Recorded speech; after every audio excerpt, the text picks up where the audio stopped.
Si Consuelo Isnaga ay isang Cuban-American na tagapagmana na madalas hindi tinatanggap sa mataas na lipunan ng Amerika ang kanyang pamilya.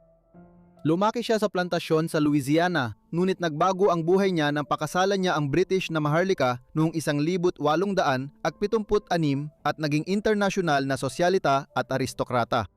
Ang kanyang kwento ay kaakit-akit na pagsasama ng karangyaan, drama at trahedya na nading balita sa dalawang kontinente.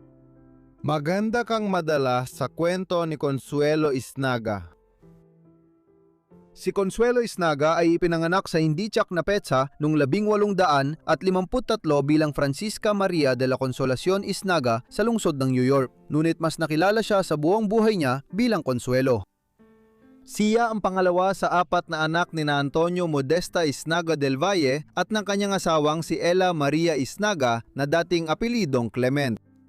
Mayroon silang 3 pang anak, isang anak na lalaki na si Fernando na ipinanganak noong 1850 at 2 anak na babae na sina Natica at Emily na ipinanganak noong 1856 at 1859 ayon sa pagkakasunod. Mayaman ang pamilya ni Consuelo sa magkabilang panig. Si Antonio, ang kanyang ama, ay mula sa angkanang mayayamang Cuban na nagmay-ari ng mga asyenda ng asukal sa isla ng maraming henerasyon noong kasagsagan ng kita sa kalakalan ng asukal. May ugnayan na sila sa aristokrasya ng Espanya bago pa lumipat ang pamilya nila sa Cuba. Ngunit ang kanilang yaman ay salaping may bahid ng dugo na nagmula sa kalakalan ng alipin na nagpatakbo sa industriya ng asukal sa Caribbean ng maraming siglo.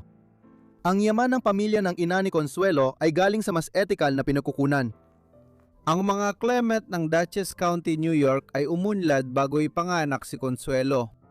Dahil sa maagang pamumuhunan nila sa teknolohiya ng steamboat, napalakad nila ito sa Hudson River at mga karatig tubig ng Manhattan at Greater New York. Mabilis itong naging masaganang industriya na nagpayaman sa marami noong Gilded Age ng Amerika, kabilang si Cornelius Vanderbilt na naging pinakamayamang tao sa Estados Unidos at marahil sa buong mundo. Lumaki si Consuelo sa plantasyon ng Ravenswood sa Concordia Parish, Louisiana dahil ang pamilya nila ay may mga ari-arian sa New York, Cuba, mga timog na estado at Rhode Island. Ito ay isang marangyang pagpapalaki na may mga guro sa bahay upang pamahalaan ang sambahayan at mga pribadong tagapagturo. Bagamat maraming detalye ng kanyang kabataan ang hindi malinaw mula sa kanyang mga naging interes at sa mga kwento ng mga nakakakilala sa kanya na si Consuelo ay mahusay ang edukasyon. Habang yumaman ang mga Isnaga sa huling bahagi ng ika-19 na siglo, mas niligawan sila ng mga aristokratang Briton para sa ugnayang pampamilya. Panahon ito kung kailan maraming pinakamatandang maharlikang pamilya sa Britanya ang nagkaproblema sa pera matapos ang matagal na magarbong pamumuhay sa London at mga hasyenda sa probinsya. Maraming pamilya ang naghirap dahil sa mga pabaya at magastos na miyembrong nagsayang ng yaman, nagsugal o naglagak ng pera sa mapanganib na negosyo. Halimbawa, ang mabilis na pag-angat at pagbagsak ng industriya ng riles noong 1840 ay nagdulot ng kahirapan sa maraming dating mayayamang angkan sa Britanya.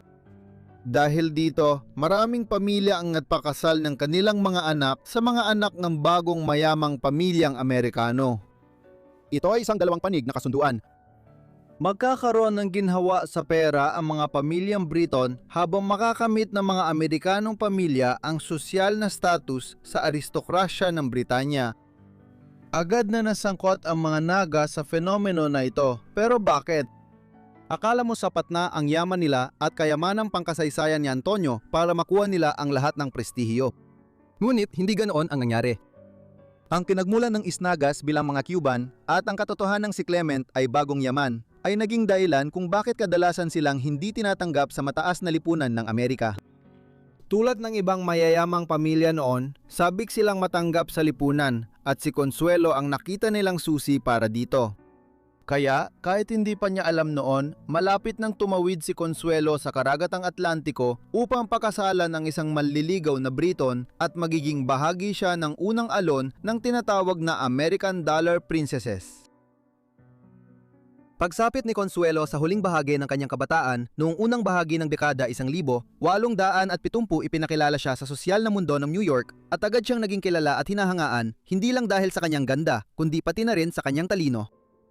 Bagamat na ikisawamuha siya sa mga anak na babae ng pinakamayayamang pamilya noong panahon na yon, tulad ng mga Vanderbilt at mga Jerome, hindi pa rin sila lubos na tinanggap ng pinakatuktok ng lipunang New York. Ang mga hindi kasama sa uring elite na ito ay sa huli mag-aasawa ng mga tagapagmanang Briton. Ang mga buhay ng mga kabataang babaeng ito mula pa noong kanilang kabataan sa New York noong dekada 1870 ay hindi malilimutang naitala makalipas ang ilang taon sa aklat ni Edith Wharton na The Buccaneers. Ginawa niyang basehan ang mga totoong Amerikanang tagapagmana para sa kanyang mga tauhan at isa rito ang kaibigan niyang si Consuelo. Sa New York, nagkita ulit sina Consuelo at ang matalik niyang kaibigan mula pagkabata, si Alva Erskine Smith, na kasama niyang lumaki sa Timog bago ang digmaang sibil. Di naglaon ay pinakasalan ni Alva si William Kittam Vanderbilt na ipinakilala sa kanya ni Consuelo. Nang isilang ang unang anak ni Alva, ginawang ninang si Consuelo at ipinangalan pa sa kanya ang sanggol na babae. Siyempre, ang tinutukoy ko ay si Consuelo Vanderbilt, ang Amerikanang tagapagmana na pinakasalan ng ikasiyam na Duke ng Marlborough at nagligtas sa Blenheim Palace. Noong kalagitnaan ng dekada 1870 iminungkahi ang pagpapakasal ni Consuelo kay George Victor Drogo Montague, Viscount Mandeville. Tagapagmana siya ni William Montague, ikapitong Duke ng Manchester mula sa pangunahing aristokratikong linya ng Britanya. Ang kanyang angkan ay masusundan hanggang ika-11 siglo nang si Drogo de Montague, tagapagtatag ng dinastiya, ay sumama kay William the Conqueror sa pananakop ng Inglaterra noong 1666. Ngunit sila, tulad ng maraming iba pang maharlikang angkan, ay unti-unting naghihirap noong ika-19 na siglo at nahihirapan ng mapanatili ang marangyang pamumuhay na kanilang nakasanayan noon. Ang kasal ni Consuelo kay George noong ika-22 ng Mayo, 1876 sa Grace Church sa Manhattan, New York ay nagbago ng lahat ng iyon. Nakatanggap siya ng $6 na milyong na dote sa kasal, nakatumbas ngayon ng mahigit $150 milyong habang naging tampok ang mga isnaga sa New York City at nakipag-ugnayan sa mga Briton aristokrata. Nakilala ni Consuelo si Viscount sa isang salusalo at agad siyang na-in-love kay George. Mukhang perpektong makapareha sila. Gayunpaman, mukhang isang panig lang ang mga damdaming ito. Hindi rin pumayag ang mga magulang ni Montague sa kasal at sinubukan nila itong pigilan. Hindi lang niya hinarap ang galit ng mga biyenan, kundi hindi rin tapat si George at laging may tensyon sa kanilang relasyon. Lalong lumala ito dahil sa kanyang paggastos, pagwaldas ng malaking pera sa mga kabit, pagpunta sa mga music hall sa London at pagsusugal. Sa huli, ipinatapon sila ng ama ni George, ang Duke ng Manchester, sa pamilya nilang lupain sa Ireland, umaasang titigil si George sa labis niyang paggastos. Hindi napigilan ng Ireland ang karangyaan ni George, ngunit dito rin sila nagsimulang magkapamilya. 3 ang ipinanganak. Dumating si William noong 1877. Balang araw, siya ang Duke ng Manchester. Pagkatapos, noong 1879, dumating ang 2 anak na babae na parang bookend ng taon sa magkabilang dulo. Si Jacqueline Mary, na kilala bilang May, ang naunang ipinanganak, kasunod si Alice Eleanor na tinatawag ng pamilya bilang Nell. Sa panahong ito, dinala ni Ellen, ina ni Consuelo, ang kanyang mga anak na babae sa London para ipakilala sa lipunan. Doon nakilala at napangasawa ni Maria de la Natividad o Natica, gaya ng tawag sa kanya ng kanyang pamilya, si Sir John Lister Kay, ang ikatlong Baronet Lister Kay. Nagbigay siya ng pera para sa magkahalong kapalaran ng pamilya sa ekonomiya, ngunit sa kabila nito, lalo lamang lumala ang sitwasyon. Noong 1914, humarap si Sir John sa korte ng pagkabangkarote sa London matapos mag-invest sa ari-arian. Sa Balkans, lalong lumala ang kalagayan habang tumitindi ang mga digmaan noong dekada 19. Noong 1883, nagdaos ng marangyang costume ball si Alva, kaibigan ni Consuelo, para makapasok sa mataas na lipunan ng New York na binabantayan ni Ginang Astor. Malaking tagumpay ang party at yumanig sa mundo ng sosyal na elite ng Gilded Age New York. Ito sana ang pahingang kailangan ni Consuelo mula sa malungkot niyang buhay sa Inglaterra, lalo't siya pa ang panauhing pandangal. Noong taon na yon, pinayagan ng Duke ang pamilya na magbalik Inglaterra, ngunit nawaldas na ni George ang malaking bahagi ng dote mula sa kasal niya kay Consuelo. Sa Inglaterra, nanatiling malungkot si Consuelo. Madalas siyang iniiwang mag-isa ng asawa para mag-adjust sa komplikadong mataas na lipunan ng mga Ingles. Agad siyang nagkaroon ng mga kaibigang Amerikanang tagapagmana at nadin paborito sila ni Bertie, prinsipe ng Wales at magiging Haring Edward VII. Sama-sama, ang mga Amerikanang tagapagmana ay nag-host ng pribadong hapunan at gabi ng baraha kung saan si Consuelo ay tumutugtog ng banjo at nagkukwento ng mapanghahas na kwento habang naninigarilyo. Tuwang-tuwa ang prinsipe ng Wales at si Alexandra ng Denmark sa presensya niya, kaya bumukas ang lahat ng pintuan sa Inglaterra para kay Consuelo. Noong 1890 namatay ang ikapitong Duke ng Manchester at si George ang pumalit. Noong panahong yon, halos hiwalay na sina George at Consuelo dahil nakatira na si George sa kanyang kabit na si Bessie Bellwood. Naibalita ito sa mga dayaryo at ipinahiya si Consuelo kahit na sa panahong yon ay paborito siya sa mataas na lipunan. Nang makuha niya ang titulo ng Duke, nagpasya siyang talikuran si Bessie at subukang magpakita ng normal na buhay pamilya, ngunit sandali lamang itong tumagal.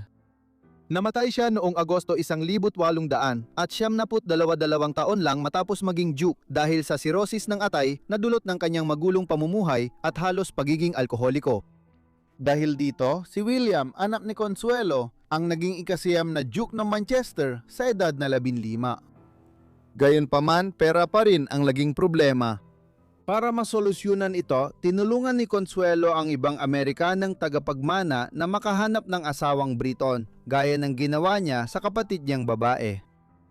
Nag-aalok si Consuelo ng mga aralin sa tamang asal, nagbibigay ng payo sa mga tagapagmana at sa kanilang mga ina kung ano ang dapat isuot at pati na rin kung saan maaari magrenta ng bahay para sa panahon. Nagdao si Consuelo ng tsaa at hapunan para ipakilala ang mga dalaga sa mga karapat-dapat na binata. Ang pinakatanyag na kasunduang pinangasiwaan ni Consuelo ay ang sa kanyang inaanak, si Consuelo Vanderbilt. Ang kanyang kasal sa ikasiyam na Duke ng Marlborough noong Nobyembre 1895 ay umingay sa New York at naging inspirasyon ng maraming balita bago ito naganap. Ang kasal ang pinakamalaking sosyal na kaganapan ng taon at binigyan ni Alva si Consuelo ng malaking gantimpala na nakatulong sa kalagayan niyang pinansyal. Si Consuelo ay iniugnay ngayon sa Manchester Tiara na ginawa ng Diamond House Cartier para sa kanya noong 1903. Tampo dito ang 7 pusong disenyo mula sa diamante sa gintong at pilak na blangkas, may 3 nakalawit na diamante sa gitna ng bawat puso at natatanggal na scroll sa isang collet na diamante. Upang magawa ito, nagbigay si Consuelo ng mahigit 1,000 diamante kay Cartier na dinagdagan pa ng Cartier. Lahat ng ito ay nagpapakita ng maluho at magarbo na paggastos ng mga miyembro ng pamilya Montague na gaya ng makikita natin mamaya ay nagkaroon ng epekto sa kanilang mga tagapagmana at nagpapatuloy pa hanggang sa kasalukuyan. Bilang biyudang dukesa ng Manchester, nanatili si Consuelo noong 1800 at 70 sa early 1900 sa Kimbleton House sa Cambridgeshire, tahanan ng pamilya Montague. Habang pinalaki niya ang anak niyang lalaki para maging mas responsableng tagapamahala ng dukedom kaysa sa asawa niya. Ngunit sa kasamaang palad, lumaki si William na kasing aksaya at pabaya sa pera tulad ng kanyang ama. Nadumisan din ng trahedya sa pamilya ang mga taon ni Consuelo bilang biyuda. Noong ika-19 na sigli isang tuberculosis sa pinakamatinding sakit sa mga mauunlad na bansa. Noong 1895, kinuha nito ang panganay niyang anak na si May at pagkatapos ng 5 taon, naging dahilan din ito ng pagkamatay ni Nell. Kaya si Consuelo ay naiwan na lang kay William at mga anak sa pagpasok ng bagong siglo. Ang mga trahedyang ito ay bahagya lamang nabawasan na maupo sa trono ang kanyang kaibigang si Haring Edward ang ikapito noong 1901. Nabawas din ang kanyang mga problemang pinansyal noong 1900 at 2 nang pumanaw ang kanyang kapatid na nag-iwan sa kanya ng $2 milyong sa kanyang testamento na katumbas ng humigit kumulang $70 milyong ngayon. Noong kalagitnaan ng 1,900 na raang, nagkaroon si Consuelo ng neuritis na nagdulot ng matinding pamamaga ng central at peripheral nervous systems. Sa huli, ito ang naging sanhi ng kanyang pagkamatay noong 20 ng Nobyembre, 1909 sa edad na nasa kalagitnaan ng 50. Kasama niya ang kanyang mga kapatid na babae at mga kaibigan nang siya ay pumanaw. Bago siya pumanaw, siya ay naninirahan sa Grosvenor Square at inaalagaan ni Sir Alfred Fripp, isang sergeant in ordinary kay Haring Edward. Sa panahong ito, kilala ang hari na madalas magtanong tungkol sa kanyang kalagayan. Kahit magastos ang kanyang asawa at anak, nag-iwan siya ng ari-ariang nagkakahalaga ng 2.5 milyong libra nang siya'y namatay, na ipinamigay niya sa iba't ibang layunin at pamilya. Ipinamana niya ang pulseras na may ruby at diamante kay Reyna Alejandra bilang tanda ng pagmamahal at paggalang. Pagkatapos ng kanyang pagpanaw, inilagay ang katawan ni Consuelo sa kabaong at tinakpan ng magagandang korona ng bulaklak, saka ito dinala sa pamamagitan ng tren mula London papuntang Kimbolton, kung saan ginanap ang libing noong 24 ng Nobyembre. Sa London, isang serbisyong pag-alaala ang isinagawa sa parehong araw sa Chapel Royal sa St. James's Palace. Pagkatapos ng kanyang pagkamatay, ang adarang pamilya ni Consuelo at ang mga pamilya ng kanyang mga kapatid ay madalas na nagkakaroon ng mga problemang pinansyal na pinalala pa ng mga diborsyo, labis na paggastos at naipong mga utang at pautang. Ang ika-10 duke ng Manchester, apo ni Consuelo, ay napilitang ibenta ang kanilang ninunong tahanan na Kimbolton Castle noong 1951. Nakulong ang ika-12 duke dahil sa panlilinlang at ang ika-13 duke dahil sa tangkang pagnanakaw. Sa uli, noong 2007, ang tanyag na Manchester Tiara, ang pinakamahalagang alahas ni Consuelo at simbolo ng yaman na naidagdag ng mga Montague sa dinastiyang Manchester, ay ibinigay sa pamahalaan ng Britanya kapalit ng kaluwagan sa malalaking buwis sa pamana na utang ng pamilya. Nakadisplay ito ngayon sa Victorian Albert Museum sa London, patunay sa mga kahangalan sa kasunduang kasal ng mga Amerikanang prinsesang mayaman gaya ni Consuelo Montague. Maraming salamat sa panonood ng video na ito at sa pagtapos hanggang dulo. Kawili-wiling malaman, ang anak ni Consuelo na si ika-9 na Duke ay nag-asawa ng Amerikanang tagapagmana, ngunit nauwi rin sa diborsyo ang kanilang pagsasama. Kung gusto mo pa ng ganitong video, sabihin mo lang sa komento. Natalakay ko na rin dito ang buhay ni Alva Erskine Smith o Alva Vanderbilt at anak niyang si Consuelo Vanderbilt. Kung may iba pa kayong suhestiyon, siguraduhin ninyong ipaalam sa akin sa ibaba sa mga komento at sana ay nakasubscribe na kayo at naka-on ang notifications para makuha ninyo agad ang lahat ng aking mga video kapag nag-upload ako. Sige, hanggang dito na lang muna ako, kaya magkikita-kita tayo ulit sa susunod na Forgotten Life. Salamat!